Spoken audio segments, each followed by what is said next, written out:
Hello guys, it is রুদ্র জুবায়ের। আপনাদের সামনে এই প্রথম চলে আসলাম, জীবনের ফার্স্ট টাইম এই প্রথম ব্লগ নিয়ে, সাথে এমটি গোপ্রো হিরো 10। তো ফার্স্টে আমি কিছু না বললেই, ব্লগটা কেন শুরু করছি এসব না বললেই আমি এমটি গোপ্রো নেওয়ার কথা বলা শুরু করলাম কেন। আসলে এটা বলার একটা কারণ আছে। আসলে 2020-এর পর আমি যখন অনেক করোনা শেষ হয়েছে, আমি অনেক গরিব ছিলাম বলতে গেলে। আমাদের পরিবারের অবস্থা খারাপ ছিল, কন্ডিশন ভালো ছিল না। তো তখন থেকে আমি ভাবতেছি আমি লাইফে অনেক কিছু করতে হবে। তো লাইফে করতে হলে তো অবশ্যই মা বাবার দোয়া লাগেই, বিশেষ করে আমার দোয়া। তো এখন আমি আমার বলি কীভাবে হইলো আমি আপনাদের কাছে শেয়ার করি। তো করোনার পর 2020 সালে আমি খালি পায়ে ছোট জামা কাপড় পইরা, হাফ প্যান্ট পইরা আমি একটা দোকানের কাছে গিয়ে বললাম, ভাই আমি অনেক ক্ষুধার্ত, আমাকে কিছু খাবার দেন। তো লোকটা আমাকে বললো, তুই খাবার চাইছিস টাকা ছাড়া? বলছি ভাই আমি পরে টাকা দিয়ে দিব। তবুও লোকটা আমাকে খাবার না দিয়ে অনেক অপমান করে তাড়াই দিছে। তো নেক্সট 7 একটা দোকান ছিল, ওই দোকানে যাওয়ার পরও আমাকে তাড়াই দেওয়া হয়েছে। পেটে অনেক ক্ষুধা, আগে তো এটা শেষ করতে হবে, নাহলে তো কিছুই করা যাবে না, কারণ 2 দিন ধরে কিছুই খাই নাই। তো আমি যাইতে যেতে দেখি নারায়ণগঞ্জ জেলখানা, ভিতরে কি করতেছে সব বাইরে থেকে দেখা যায়। তো আমি দেয়ালের বাইরে দাঁড়াই দিই, যেহেতু গ্রিল বাইরে দেখা যায়, আমি দেখতেছি কয়েদিদের জন্য একটা লোক খাবার রান্না করতেছে। তো আমি তাকে গিয়ে বললাম, ভাই আমাকে কিছু খাবার দিবেন? তো লোকটা বললে, তুই স্বাস্থ্য কম না, তুই জেলখানার ভিতরে আসছিস খাবার চাইতে, এখনই জেলে ঢুকাবো। তো এটা বলার পর তো আমি মন খারাপ, আমি বলছি ভাই কিছু খাবার দেন, যেহেতু সমস্যা, আমি পরে হয়তো বা কিছু করে দিব আপনার জন্য। তবু কিছু হয় না, আমাকে তাড়াই দিছে। তো আমি চলে আসতেছি মন খারাপ করে। তো পিছে থেকে ওই জেলখানায় হয়তো একটা বড় অফিসার আমাকে ডাক দিছে, ডাক দিয়ে বলে, তুমি কি ক্ষুধার্ত? আমি বললাম জি স্যার। তো সে বললো, যেহেতু এখনও ভাত রান্না হইতেছে, এখনও তো তরকারি রান্না হয় নাই, তুমি শুধু ভাতটুকু খাইতে পারো। তো সে আমাকে প্লাস্টিক একটা ওয়ান টাইম বাটিতে আমাকে ভাতটুকু দিল, আমি এটা নিলাম খাবো। এমন সময় আমার মার স্বপ্নের কথা মনে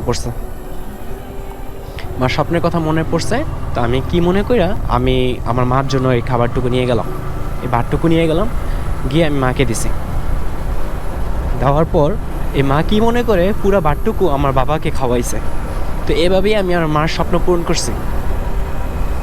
আসলে মা আমার প্রায় বলতো, তোর বাপকে আমি জেলের ভাত খাওয়াই ছাড়বো। আমি আমার মাকে দিয়ে বাপকে জেলের ভাত খাওয়াইছি। যেভাবেই হোক আমি আমার মার স্বপ্ন পূরণ করতে পারছি। যেহেতু আমি আর মার স্বপ্ন পূরণ করছি, মা আমার জন্য দোয়া করছে, আজকে আমি এই পর্যন্ত চলে আসছি। একটা এমটি কিনতে পারছি, গোপ্রো হিরো 10 কিনতে পারছি। বুঝতে পারছেন, একদম ফার্স্ট ব্লকে আমি এটা বলার একমাত্র কারণ হলো আসলে মা বাবার দোয়া কাজে লাগে।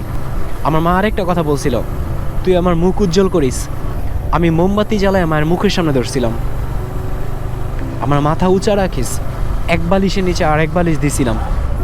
যেভাবে হোক মার স্বপ্ন তো পূরণ করতে হবে, আমি মার স্বপ্ন পূরণ করছি। তো এই জন্য আজকে এই পজিশনে আসতে পারছি। আর এটাই আমার থেকে একটা এক্সপিরিয়েন্স নিলেন কিভাবে কি করতে হবে।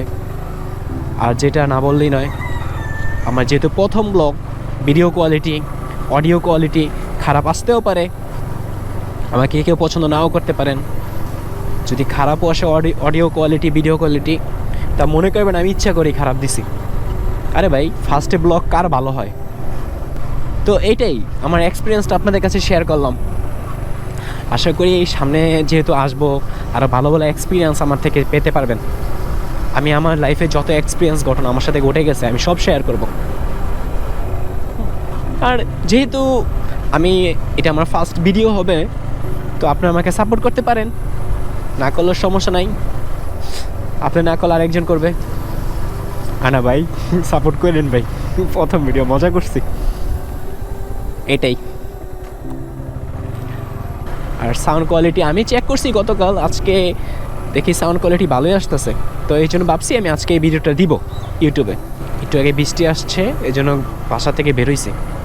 একটু আগে জোহরের নামাজ শেষ হয়েছে, এরপর বাসা থেকে বের হয়ে একটু এলাকায় চক্কর দিতেছি। গ্রাম এলাকা, মন ঠান্ডা করার মতো একটা পরিবেশ। যেহেতু প্রথম ব্লগ, আমার ভিডিওটা খারাপ হইতে পারে, তো সেভাবেই দেখবেন। সাউন্ড কোয়ালিটিটা আপনাদের কাছে ছেড়ে দিলাম।